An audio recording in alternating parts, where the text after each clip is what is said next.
네, 옥리턴에 대한 정보를 제가 자주 유튜브 영상에 공유를 하는데, 자, 그러면 이런 얘기들을 계속 듣다 보면 이런 생각이 들 수 있습니다. 그럼 옥리턴 때문에 비트코인이 망하는 거 아니야? 라는 의구심이 들 수 있겠죠. 자, 오늘은 이 얘기에 대해서 한번 설명해 보려고 합니다. 일단 옥리턴은 코어와 노츠, 이 양측의 첨예한 대립 속에서 벌어지고 있는 그런 양상인데요. 이런 상황 속에서 이게 어떤 의미인지도 잘 모르겠고 좀 복잡한데, 그러면 어떤 행동을 해야 할까에 대한 이야기이기도 합니다. 자, 일단 옴니턴 논쟁으로 비트코인은 망할까라고 하는 궁금증이 들 텐데, 그렇다면 비트코인이 망하는 조건이 무엇일까를 먼저 살펴봐야 됩니다. 자, 옴니턴 논쟁이 과연 망하는 길로 안내하는 정도의 파괴력이 있을까? 뭐 이런 것들도 어, 생각으로 한번 사고 훈련으로 검증을 해봐야 될 것이고요. 그리고 비트코인이 망하지 않게 하려면, 만약에 옥리턴 논쟁으로 비트코인이 망할 정도까지 간다면, 비트코인이 망하지 않게 하려면 지금 나는 뭘 해야 될까? 나는 지금 뭘 해야 될까라고 하는 그런 행동이 중요하겠죠. 그냥 멍 때리고 있다가 망하면 망하는 갑다 이렇게 되면 안 되잖아요. 그런데 이제 더 중요한 것은 이런 논쟁이 있다는 것을 일반 대중들은 알고 있을까? 또는 비트코인을 투자로 생각하는 사람들은 알고 있을까? 비트코인을 저축으로 생각하는 사람들은 알고 있을까? 이런 것들도 저는 매우 관심이 있는 상황입니다. 자, 결론적으로 얘기를 해보면 비트코인 클리어 코인이라고 하는 예를 들면 그런 것이 등장할 수도 있겠다라는 생각도 해볼 수 있습니다. 예를 왜 그러냐면 비트코인 하드포크 이야기까지 나온 적이 있거든요. 루크대시 주니어가 비공개 채팅이긴 하겠지만 이 스팸 논쟁 끝에 하드포크를 해야 되는 거 아니냐라고 하는 그런 떡밥이 한번 강력하게 돌았었습니다. 자, 하드포크를 하면 어떻게 되는가? 그러면 하드포크를 하면 비트코인이 망하는가? 이제 이런 그 결론이 나오는 거겠죠.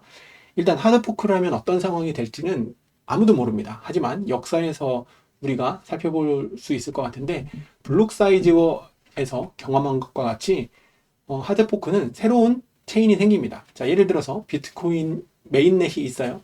그런데 스팸이 없는 아주 깨끗한 비트코인 클리어라고 하는 별도의 네트워크가 하드포크 된다라고 생각하면 비트코인 클리어라고 하는 새로운 네트워크 체인이 생기는 겁니다. 자, 그러면 새로운 하드포크를 하면 새롭게 만들어진 그 체인에 코인도 생겨요.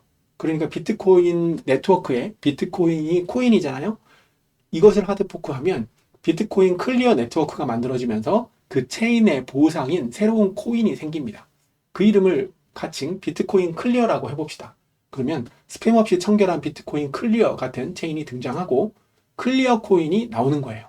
그러면 그 클리어 코인은 누구에게도 만들어지냐, 그 생성이 가지고 부여가 되냐면 뭐 소위 에어드롭처럼 기존에 같은 주소 체계를 갖고 있던 사람 주소에도 클리어 코인이 이렇게 들어와 있는 겁니다. 그러면 두 가지 선택지가 있겠죠. 기존의 스팸 논쟁으로 지금 대립이 되고 있는 비트코인 메인넷이 있을 거고, 깨끗하게 청소한 비트코인 클리어 네트워크가 있을 텐데, 새롭게 만들어진 비트코인 클리어 코인을 코드를 해서 새롭게 깨끗한 네트워크를 유지하는 사람들이 많아지면 하드포크가 성공하는 거고요. 그렇지 않으면 실패하는 겁니다. 이건 블록 사이즈 워라고 하는 역사를 통해서 우리가 배워왔듯이 한번 읽어보시기를 강력하게 추천드립니다. 자, 그렇다면 비트코인 클리어 코인이라고 하는 그런 새로운 하드포크된 그 코인이 등장할 수 있을까? 뭐 이런 고민들이 생기는 거겠죠. 자, 옴니턴 논쟁의 본질을 생각해보면 코어 진영과 노츠 진영은 비트코인 네트워크의 방향성을 두고 첨예하게 충돌하고 있는 상황이라고 볼 수 있습니다. 이 논쟁의 배경에는 블록 공간은 희소하다. 그리고 검증에는 비용이 들어간다. 라는 이런 것들에 대한 해결 방법으로 어떤 방법으로 해결할 것이냐. 이런 근본적인 고민이 존재한다는 얘기입니다. 단순한 스팸 필터를 더 넣고 데이터 캐리어 사이즈를 어떻게 하고 이런 논쟁이 아니에요. 비트코인의 정체성과 규칙을 어떻게 유지할지에 대한 충돌이라고 봐야 됩니다. 자, 그렇다면 블록 공간과 검증 비용 증가의 문제인데, 블록 공간은 희소 자원이며 효율적인 사용이 필수다. 이거는 참이에요. 모두 다 공유하는 것이고, 불필요한 데이터 축적은 네트워크 전체 검증 비용을 높일 수 있다는 것도 이건 소프트웨어를 개발해보고 운영하는 사람들은 다 아는 얘기입니다. 자, 검증의 비용이 늘면 개인 노드 운영이 어려워질 수 있습니다. 왜냐하면 블록에 쓸데없는 데이터, 비금융 데이터들이 막 들어오게 되면 블록 용량이 증가됩니다. 그래서 저런 오디널스나 인스크립션 같은 것들이 막 활성화될 때는 그때쯤 블록을 초기 다운로드 받을 때는 굉장히 오랜 시간이 걸리거든요. 그래서 개인 노드 운영이 어려워집니다.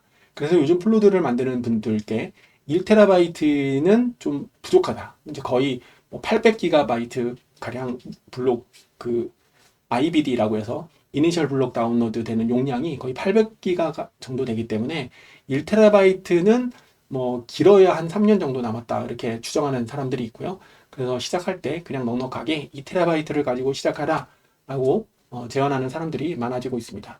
그만큼 비용이 올라가는 거죠.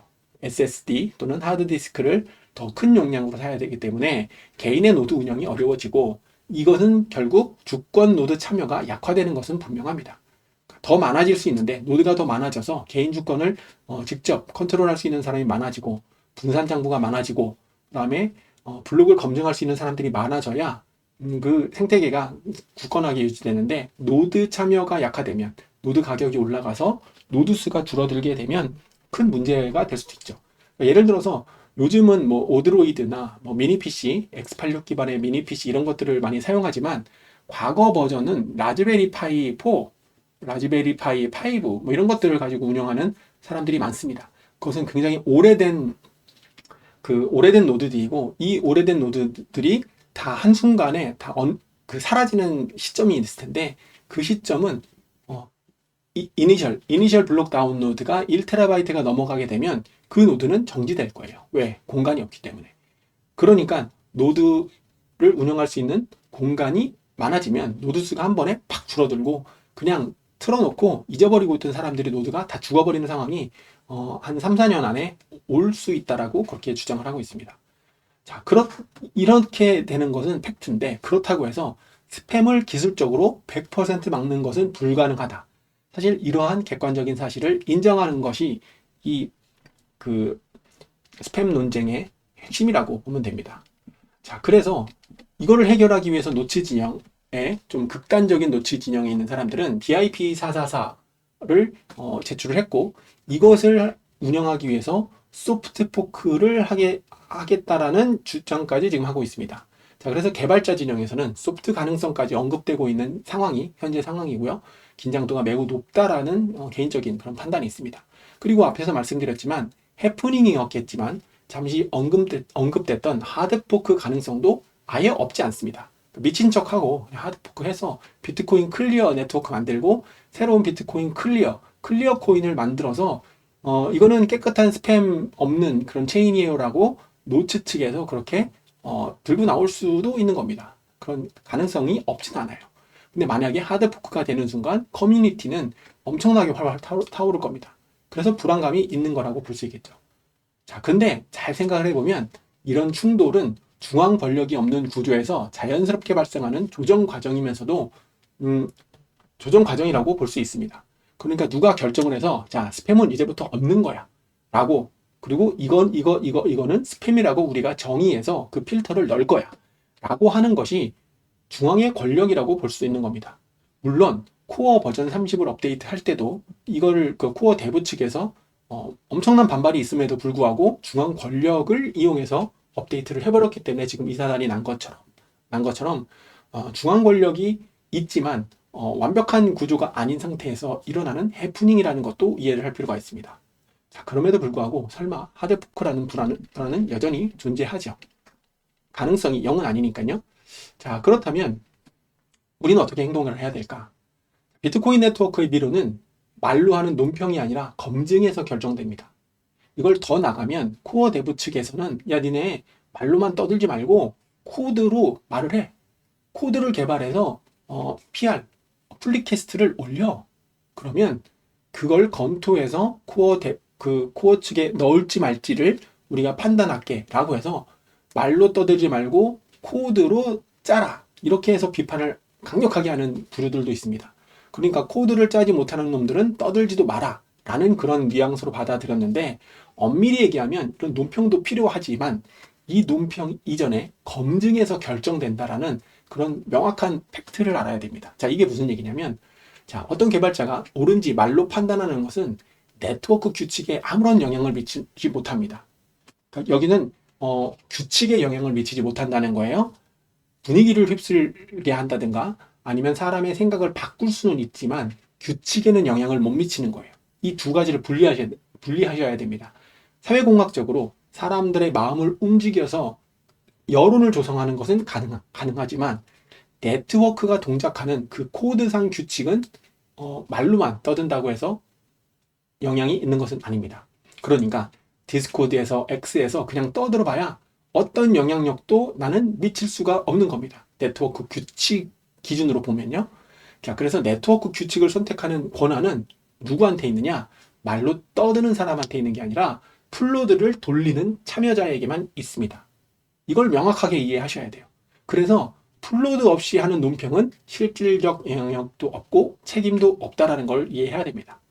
자, 만약에 노치 측에서 BIP444를 이제 하겠다라고 이제 제안을 했잖아요. 그럼 많은 사람들이 그래, 그걸 가지고서 스팸을 한번 없애보자. 당분간이라도 템퍼러리 하더라도 없애보자라고 한다면 소프트 포크라고 하는 방식을 통해서 코드를 변경을 할 거고요.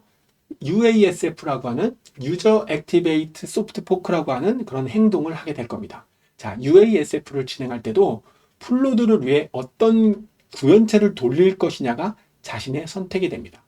코어 30 버전을 돌리느냐, 코어 29 버전을 돌리느냐, 노츠 29 버전을 돌리느냐에 따라서 그 사람이 나는 어떤 의사표명을 하는 거예요 라고 하는 표현을 하는 것이지, 노드를 돌리지도 않으면서 이러쿵저러쿵 해봐야 어떠한 영향력도 줄 수 없다는 겁니다.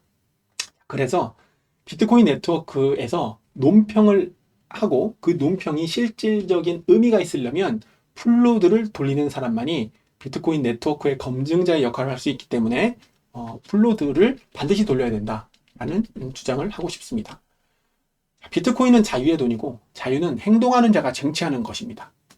그냥 자유니까 그냥 내 마음대로 떠들 수 있죠. 그냥 떠드는 것은 떠드는 걸로 끝난 겁니다. 만약에 UASF라고 하는 그런 활동이 벌어졌을 때 떠드는 것은 어떤 영향도 줄 수 없습니다. 비트코인 네트워크는 각자의 선택된 소프트웨어가 쌓여 형성됩니다. 자유의 돈을 사용하려면 스스로 검증하는 참여자로 서야 합니다. 금융주권을 위해 스스로 개인키를 보유하기 위해 셀프 커스터드 하는 것이고, 스스로 자신의 트랜잭션을 브로드캐스팅하기 위해서 플로드를 돌리는 것이거든요. 내 주소를 내 플로드에서 검증하는 것, 이게 금융주권. 내가 만든 트랜잭션을 네트워크에 내 맘대로 브로드캐스팅하는 것, 이게 금융주권이거든요. 그래서 스스로 검증 체계를 갖추지 않으면 비트코인의 구조를 이해할 수도 없고요. 네트워크 참여도 불가능합니다. 따라서 그냥 비트코인이 망하면 어떡하지? 내가 호드라고 있는 비트코인의 가치가 제로가 되면 어떡하지? 이런 걱정을 하지 말고, 이런 걱정할 시간에 셀프 커스터디하고 플로드를 직접 돌리기를 추천드립니다. 일단은 이런 논쟁이 있다는 사실을 인지하는 게 중요해요. 그리고 팩트를 분석하고 이게 정답이 있는 문제는 아닙니다. 코어가 100% 맞고 노치가 100% 맞고 이게 아니에요. 둘 다 구멍이 있고 둘 다 타당한 주장이 있습니다. 그 중에서 나는 어떤 주장에 내 행동을 실을 것이다 라고 스스로 결정할 수 있어야 합니다. 그리고 플로드를 직접 구축해서 네트워크의 규칙 선택 과정에 참여하세요. 코어가 맞다, 노치가 맞다 논쟁하기 전에 스스로 노드를 돌리는 것이 먼저라는 것을 이해하시고, 스스로 무엇을 돌릴지, 내가 코어를 돌리면 왜 돌릴 것인지, 노치를 돌리면 왜 노치를 돌릴 것인지 고민하고 선택하고 실행하는 사람이 네트워크의 진정한 참여자가 됩니다. 자, 결론입니다. 뻘짓하지 말고 모두 플로드를 돌리시기 바랍니다.